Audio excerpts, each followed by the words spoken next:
Okay, guys, it's here. PI4 reveal happened today. The embargo lifted at 10 a.m. this morning, so I have this set to release at 10:30. Unfortunately, we had some audio problems, so I'm gonna have to just do this as voiceover. I had all this commentary listed while I was going, but so we're gonna have to do a voiceover. Okay, so this is the grill, and this is where the exhaust was supposed to come out. It's a little unclear if that's still the case. And then here's the new light for the license plate, and it's a lot less bulbous and narrower. It looks a lot better, and the port just opens. It's kind of spring loaded and then magnetic. It's a little wobbly, but they said it's going to be stiffer because those parts are um, 3D printed. And then there's the backup indicator, and there's the foam piece in the back, and the parking camera.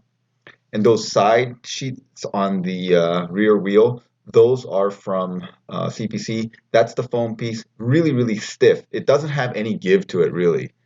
Just the very slightest amount of give. Now, the lights look like they're blinking. They're not. It's just a function of the camera being in sync with the LED lights there. And there's the waffle pattern. It's really hard to tell on these videos, but that waffle pattern looks amazing in real life. The carbon fiber, there's a little bunk there. The bunk cover is also a 3D printed piece, so that's another piece that still needs tooling. And these are the little cargo holds. Those are also proprietary pieces that need.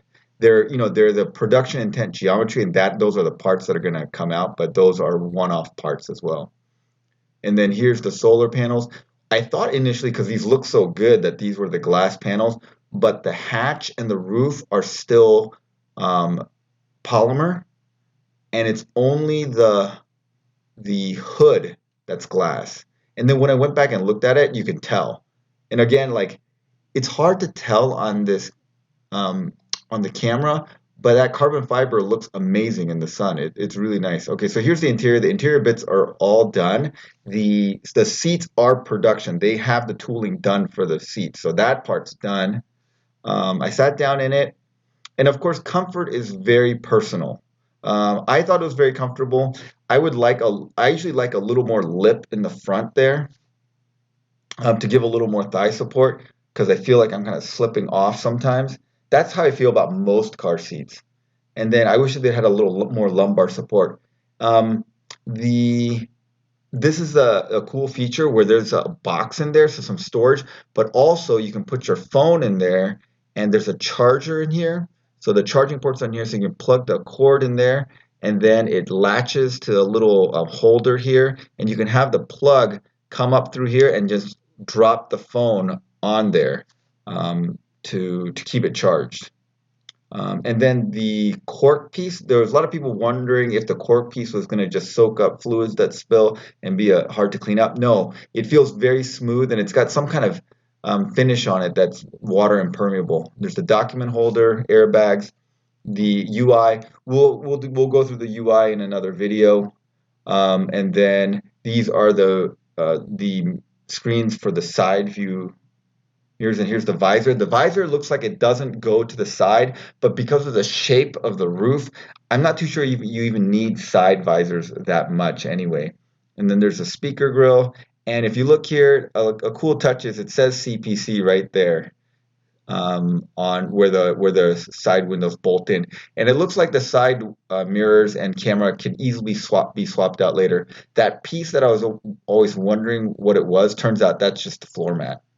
And then they've gotten rid of the skateboards, and these are the standard metal pedals down there. They look fine, no problem. And then these bits are 3D printed. They're not, those are production geometry, production specs, but they're not tooled up for high volume production. Same thing with these wheels, the wheel pants on the front.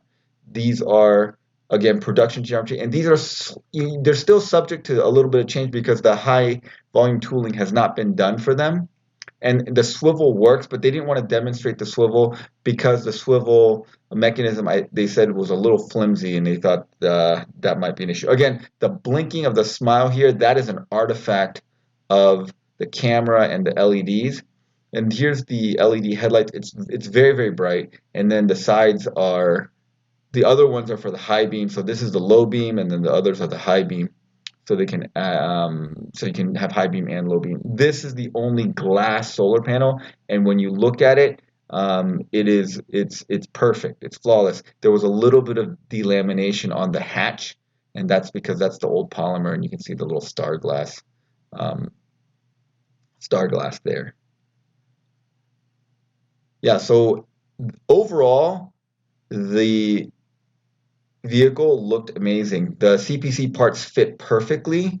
The carbon fiber again is gorgeous. Oh, this is something I wanted to try. They graciously let me try it. I wanted to see, one of the things that I really want to do, and I think a lot of you guys want to do, is go camping in the Aptera and like, does do you fit in the back of the Aptera? So I'm about 5'11", probably 5'10" now because I'm shrinking, getting older. But about 5'11", you can say. And when I sit like this with the seat forward, it's hard to tell on this, but there's at least a foot of extra room. So you could be as much as like 6'10" and lay down there. And then there is a 12-volt port there, a little light, and the speaker there. So if you're camping, you could like plug in your devices to recharge there. And so we're coming back and looking at it. And I wanted to show you guys the air intake because the air intake we thought was coming in under the cowl there, but it turns out that they've now put in the air intake underneath the vehicle here. So it's a little hard to tell, but you see that little black um, line in the midline? Okay, I'm going to go get closer here. That is the air intake right here.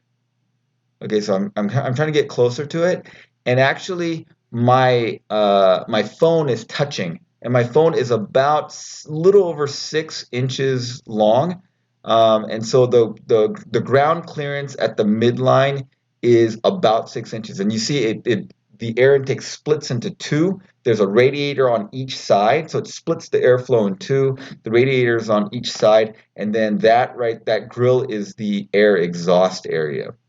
They do not know how much impact that is going to have on the aerodynamics, but they're going to be testing that over the next month or two. So we should see results of the efficiency testing within the next month or two. They're very busy getting ready for this, so they haven't had a chance to do the validation testing, but they're starting that next week. All right. And that's the little latch to how to open it from the inside. The knock knock feature is working. You can hear with the sound was working, you could hear the solenoid going off. All right. Thanks for watching, guys. Lots of more content coming down the line. So stay tuned.